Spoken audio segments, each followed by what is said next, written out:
everyone, and welcome Unit 6 team. My name is Lisa Rodnian, and I'm a school teacher by day and a local legislator by night in Annapolis, Maryland. And I'm Terry Gray. I'm from Wyoming, where I sit on the Wyoming Supreme Court, and my husband and I are cattle ranchers. I'm Ross Eisenman. I'm from Washington, D.C., and I worked for the federal court system for 32 years.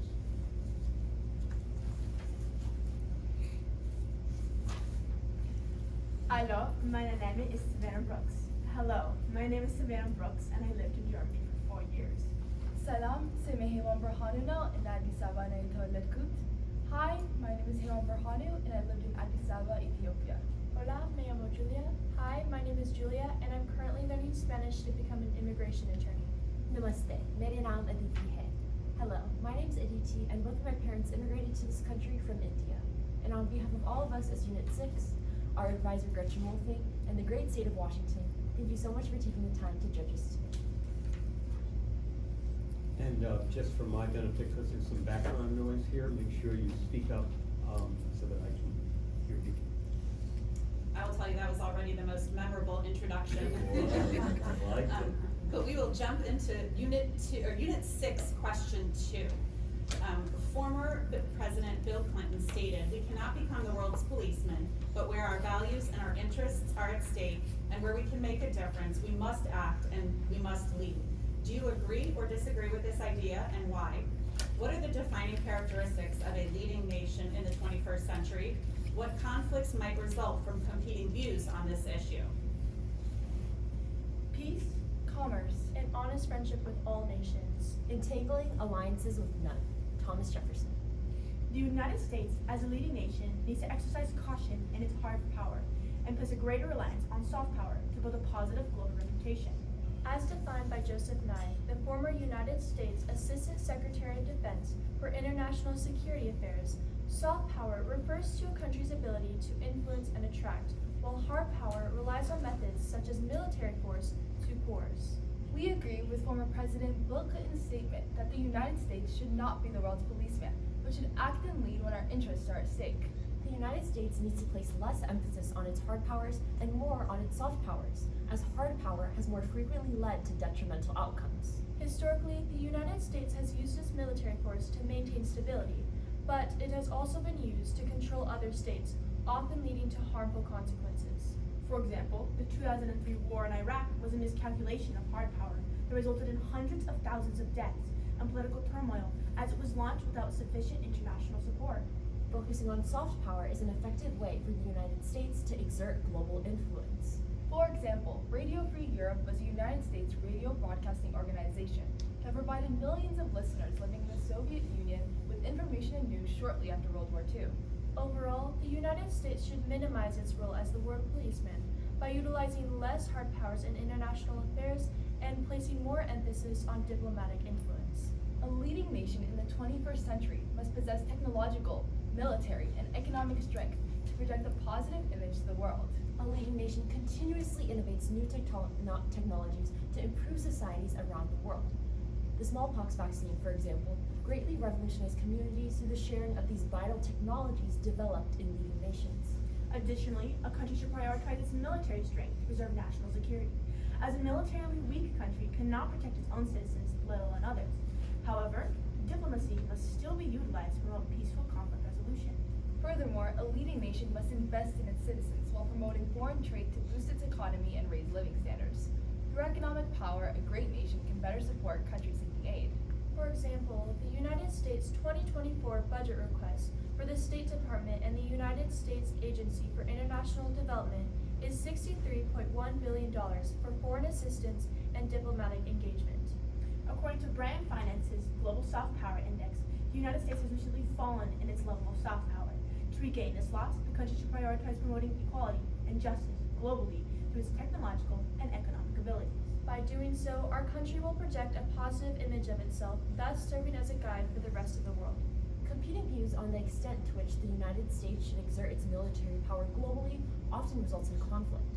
The Vietnam War, for instance, deeply divided the American people and sparked protests against the war, due to the significant loss of life. Yet others justified the war using the domino theory, the belief that losing a singular nation in communism would result in losing many others, and thus taking down Vietnam was crucial. Different branches of the government also hold differing views as to when military action is necessary, as seen through the Wars Power Act of 1973, which attempted to limit a president's ability to initiate military action without congressional approval. Yet, some presidents, like former President Barack Obama, bypassed Congress to authorize military intervention in Libya. This led to political instability and a power vacuum that extremist groups like ISIS eagerly filled. Overall, the United States holds an important global spot as a leading nation of the 21st century, and as such, it should place a greater reliance on soft power to lessen domestic conflict over our foreign actions. Ultimately, with the insurmountable power the United States wields, it should act responsibly and prevent itself from acting as the world's policeman by leaning more on its soft powers. Thank you. Well, nicely done, giving lots of questions, so thank you. So what I really appreciate your background and approach, but so when, if ever, should we use hard power? What should be our considerations to use hard power as a police force? I think I've heard that maybe there were time to do it, but we should focus more on soft power. But should we ever use hard power, and if so, when?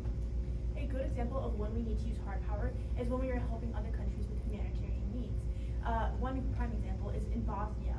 The United States went in with a purpose to push back the leader that was leading a genocide in Bosnia, and when that happened and after they accomplished their goal, they retracted as their end goal was finished. Another time where it may be okay to use hard power is when our national security is at risk. As seen after the bombing of 9/11 in 2001, the United States put troops in Afghanistan to fight the Al-Qaeda terrorist group. And in this sense, deploying troops to Afghanistan to fight some of these terrorist groups that were going against us was okay. But Afghanistan was still arguably not a successful occurrence, as there was no end goal in mind, and still the Taliban remains in control. To add on to my colleague Savannah, when we look at giving assistance to countries through giving military power or military weapons, we saw in World War II, Franklin Roosevelt gave weapons to Germany to help kind of fight before the U.S. Officially entered the war. Additionally, protecting human rights globally is an important thing that does sometimes result in the need for the U.S. to use hard power.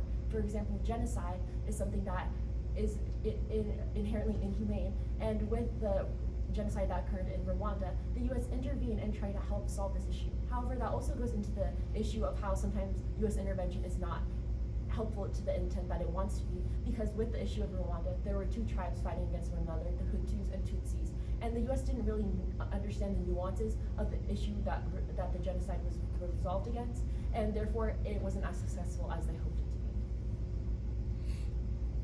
Thank you. I was listening very carefully to kind of a recurring theme, not just about soft versus hard power, but you used the term positive image to the world, and I just love that. I thought that was really interesting. So, given the current domestic political situation in this country, and you espousing the importance of a positive image to the world, are those two concepts in conflict in any way? Yes, right And now. if they are, please tell me. I'd love to hear from you about that. Yes, right now, within our own country, we see some of the ways where people perceive that their democracy is failing them, whether it be that they are not earning a livable wage, whether it be that their rights have not been fully secured. In other words, there has been an increasing lack of democracy. And this is seen all over the globe, as varieties of democracy in a research study stated that the globe is leading towards autocratization, where 1/3 of the globe now lives in authoritarian countries, which is 2.6 billion people. And in this sense, this is because they see that democracy is not serving them well, or that having a greater government, a greater power of government would cause more benefits. And when looking at the United States as a whole, the United States has the longest living democratic constitution. And that's one of the main reasons why a lot of other countries, or just people living around the globe as a whole look to the US as a beacon of light and a nation that is offering much success. Although, as my colleague mentioned earlier, there are a lot of nuanced issues that affect our nation just as any other. With that, and as well as other forms of media such as Hollywood and the success of American ideals that are perpetuated through that, many people around the globe just have this positive view of America because of how it is portrayed in culture and the media. I wanted to ask a question. I hope I'm interpreting your definition of hard power, or the definition that you've used here of hard power, correctly. And I'm going to call the United States' involvement in Ukraine hard power, because we're delivering arms that are going to be used in forceful way. Based on what you've described here and the caution with which you believe the United States should take before engaging by using hard power, do you think the United States made the correct decision by providing military support to Ukraine? I believe that the United States did make the correct choice when providing military weapons and other resources to Ukraine. They are working in direct contact and direct with the Ukraine government, meaning that they are not working unilaterally and that they are taking the Ukraine government advice and taking what the Ukraine government thinks is best for their citizens instead of what the U.S. thinks is best for the Ukraine citizens. But to disagree with my colleague, the amount of money going towards arms sales and actual military drone air fights and many of these things of military action of the sort is much greater than some of the humanitarian assistance that we're seeing.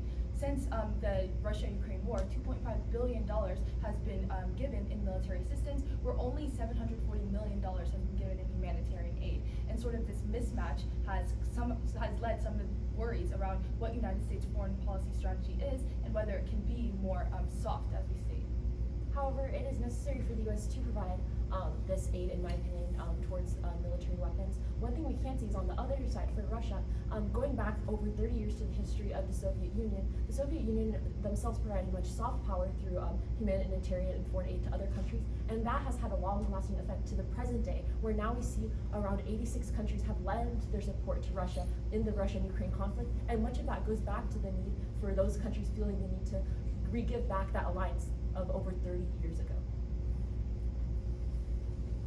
So I was wondering, when we were talking about, you all talked about what to be a leader, and you spent some time on the economic power of a country to be a leader, and that we kind of reduced some of our soft aid. I think you used 63 million, and I'm sorry that I didn't move quickly, so I didn't get exactly what we spent 63 million on. But if we are economically in debt and unable to make our debt, does that work against our ability to be a leader? So many countries across the world are in debt in some way. The world itself is in debt, and so it gets really complicated. However, our budget has still managed to put a lot of money towards different initiatives and soft powers. We saw this in trying to bridge the infrastructure gap between countries. We're still able to pledge $200 billion by 2027 to kind of bridge this gap. So despite the fact that we are in debt alongside many other countries, and it still hasn't limited our ability yet. And unfortunately, economics is a big driving factor in alliances that other countries seek with one another. For example, recently, with the whole Taiwan and China affair, Honduras was the most recent country to switch its alliance from Taiwan to China. And the main reason of this is economic stability. With Taiwan, they were losing money, yet with China, they knew they could potentially have a more stable relationship due to China being a much greater economic power. And we don't. Thank you.